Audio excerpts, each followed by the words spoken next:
Hello everybody, this is Dee and welcome back to my channel, Dee Plans and Budgets. Hopefully you have come back for part 2 of Budgeting Made Easy. If you've had a chance to look through some of my other videos, you might have wondered what are some of these activities that I am doing in addition to my budget. Here's just a hint. If you tune into my budgeting, you'll get to see my real life budget and what I actually live with. I do all sorts of things on this channel, from budgeting to weekly recaps about how I spend my money.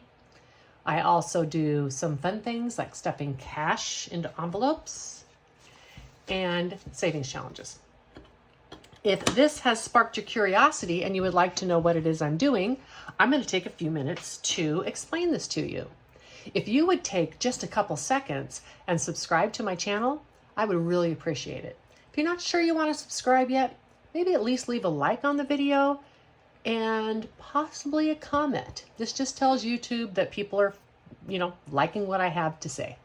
I want to talk about the cash envelope system, and I think this is called a few different names by different people. I know it's been around for a very long time. I remember my grandma doing something similar to it.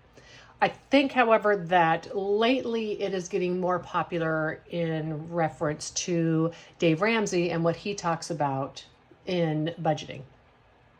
And I'm not here to promote Dave Ramsey or any of those people. I'm just here to talk about the cash envelope system and how it can really work for many people.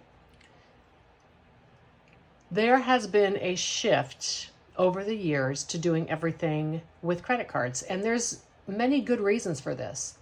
Credit cards are far more secure. If someone thunks you over your head and takes your cash, you don't get your cash back. But if they take your credit card, you don't have a loss or a liability for that, or you may not have a loss and a liability for that. You would need to investigate your bank's rules and regulations. Credit cards also allow you a little bit more freedom. Let's say you're at the store and you want to buy something, but your money was at home. Well, you have your credit card with you. However, those conveniences and those securities are also the trap of credit cards. Credit card companies lure you in with things like points and cash back because they know that when people spend on credit, they spend more money than they would if they were using cash. Google this, Google the research on it. You will find it extremely interesting. In addition, when you buy something and you give someone cash and they give you back this product, you've had to trade this for that. There's a reluctance to give this for this. However, if you use a credit card, you give them that card. Let's pretend this is a credit card. We'll fold it. You give them the card. They give you back the card and they give you your product. You get both things. This habit, this mental thing that we all do, can lead us to overspend. Additionally, it leads to more impulse buying because you don't have the money sitting at home. It also leads you to buy things you can't afford because you're thinking to yourself, oh, well, I can just put this on the credit card. I'll pay it off next month. So credit card companies love to lure you into using credit cards. And a vast majority of us are perfectly fine using credit cards for our transactions. I love Caleb Hammer and his "You are not a credit card person," because there are specific people who should not be using credit cards. I would say that if you are watching Budgeting for Beginners and you're interested in the cash envelope system, that you are probably a person who should give the cash envelope system a try until you get your budgeting and your tracking to be habitual. Because until you are doing your zero-based budget, giving every dollar a job, and then tracking every penny that you're spending and where it's going, you're really not in control of your finances. And people who are not in control of their finances are the credit card companies' best friends, because they overspend, then they carry a balance, and the credit card gives interest. Your bank also loves you, by the way, because one of the biggest misconceptions is You swipe your debit card and they accept the transaction, that means your money was there. Not necessarily. Some banks don't report live amounts. They only report what you had in your account last night at midnight, or 1 or 2, or whatever their cutoff time is. Some businesses don't process daily. Some may only process once a week and haven't taken your money. So money that you spent on Wednesday is still sitting in your account, but it's been spent. So the bank loves this because you know what you do? You don't keep track of your spending. You looked on your account, it said you had $20. You're like, yay, I have $20. Well, you don't remember you swiped your card 5 times yesterday and spent that $20. So you swipe it again today. It takes it. You assume that you have the money. Cutoff time comes tonight. The bank takes all the transactions from yesterday. And then guess what happens? The one that you swiped today, $35 minimum probably. I think that's the lowest overdraft fee I can find. So the bank loves you. They love that you don't balance your bank statement. They love that you have no idea what's coming in and out of your accounts. You know what the bank doesn't love? The bank doesn't love seeing you every week to come take cash out of your account and spend it.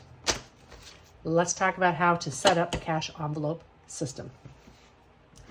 To start with, you need to have your budget. Okay? And I am not a huge fan of going to the bank and taking out all of your money for your bills and keeping that at home, because your bills are usually a pretty good amount, and that's a lot of money to be having at home. Additionally, if you forget to take the money back to the bank and deposit it, your bill is not going to be paid. What I highly recommend as a better option is to open a separate account that you pay just your bills in. So at the first of the month, as we did with Joe or Josephine's budget, they got $3,000. First thing they're going to do is take $1,250 out, and they're going to transfer that into their bills account. And then all the bills will come out of there through the month. You should probably put a little bit of buffer in there just in case your cell phone bill ended up being $55 or your electric bill was over. You should have some type of buffer in that account. That's going to depend on what your personal budget is. If you, however, don't even possess the discipline to have money in an account anywhere, then you might want to pull it out in cash and keep it into the envelopes and do it that way. The choice is yours. As I said, I recommend for your bills, at least, keeping in a separate account. Now, let's talk about the big ones. And so the bills and the debt payments should go into a separate account. I myself, for my savings, I wouldn't go to the bank, take the money out of my savings and keep that stashed in my house. I would just transfer that directly into my savings account. But the variable and the sinking funds would be a very good place for you to start your cash envelope system. You can use all sorts of different things to do this. The basic concept behind the cash envelope system is, and we're going to work just with variable today, is let's say these are your expenses, as is Joe or Josephine. You go to the bank after payday and you draw out the $525 for your variable expenses. Probably your sinking funds too, but we only need to talk about one for you to learn what they are.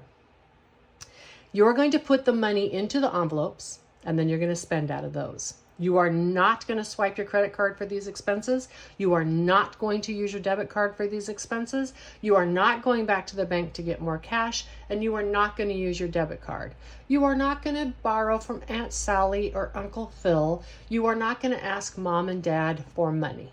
You may sell something on Facebook Marketplace or something like that, but you are going to stick to your budget, or at least you're going to try. So when you have no money left in that envelope, you are done spending in that category. The way this is accomplished is taking the amount of the funds you have and putting them aside in specific envelopes. You can use a little mini file folder. A lot of people use a little file thing in their wallet. Some people leave their money at home. Some people carry it with them. That is up to you. You could use just a regular envelope, like you mail a bill in, like anybody knows about mailing bills. You could use a fancier envelope if you want. You would just write the name of the category on here. You can buy these type of envelopes on Amazon, which are handy. They have little zipper pouches. So especially for my Canadian friends, you can keep your loonies and toonies in here. So this is an option. And then you could either put a Sharpie and write your category on here. You could decorate it all pretty, or you could just put a label on it. You could also use a nice little binder like this one that I have set up here, right? So those are your choices. But we're going to pretend that this person is going to be using this binder. This is something that I made for someone. So it comes with these stickers that you can put on here, and that might be a good idea for you as well. However, let's set up our envelopes, and we're not going to permanently label these or whatever. As I said, I made this set for someone. You would start with the money that you went to the bank for. You got $525, and you would count it. 50, 100, 20, 40, 60, 80, 200, 20, 40, 60, 80, 300, 20, 40, 60, 80, 400, 20, 40, 60, 70, 80, 90, 500, 5, 10, 15, 20, 1, 2, 3, 4, 5. So $525, that was the amount for your variable expenses. Now, for purposes of this video, let's just say that this first envelope says food. The basic idea is you would go and you would get some money for food. So food is going to have 200. So maybe you take your 250s and 520s, and you put them in this envelope, and this is the money that you're going to be spending for food. Now, another component to the cash envelopes are your trackers. I highly recommend you keep trackers. On these, let me get a paper one, hold on. Again, I made this for someone, so I don't want to ruin it. On a tracker, you would just put the category. So let's say this is going to be food. You would put the date. Let's say it's July 4th because it's your Independence Day, because you're taking back your financial freedom. And you are going to deposit $200 into your food budget, and now you have $200. This would be written on the back, or you could use one of these paper ones and slide it inside your envelope. Choice is yours. I highly recommend you keep a tracker for the habit of tracking. I also recommend you have a separate place you write that down, but that's up to you. The next thing you had is you had gas. So let's say on gas, you take out another $100, 20, 40, 60, 80, $100. And you would put gas into this envelope. And then you would write that down on your tracker. The next envelope was for eating out. So maybe on this one, you just do a 120, 30, 40, 5, and 50 because you want smaller amounts. Actually, let's take a 5 and take the 5 ones because you're a tipper. You want to leave a tip. And you would put that in there. Remember, like I said, you could carry this in your wallet. You could carry envelopes in your wallet. You could carry the cash in your wallet with the divider, or you could carry cash in the wallet with a list of your trackers. Choice is yours. And then when the next is the housing expenses. So 20, 40, 60, and 75 went into your housing expenses. Housing, remember, was things like shampoo, conditioner, dishwasher, tabs, that kind of thing. And then the last you have is $100 for spending, 20, 40, 60, 80, 90, 5, and $100. And you would put this into the last envelope.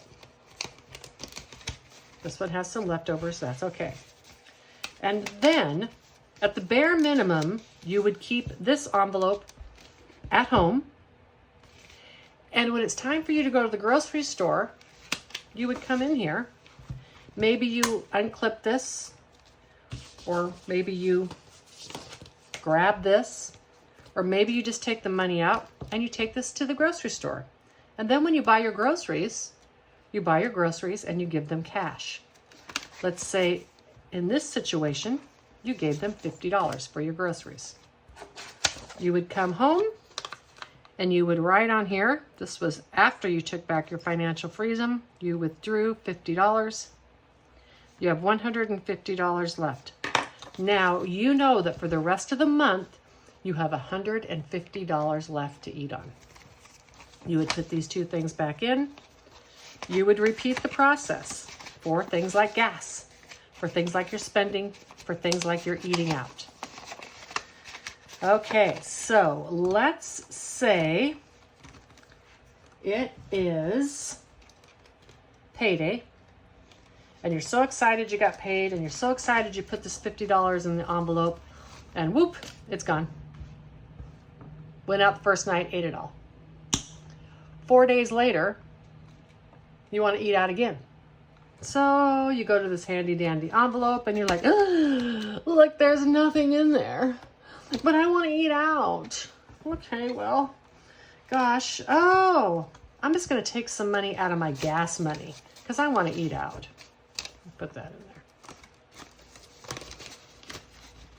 If you want this system to work, you cannot do that.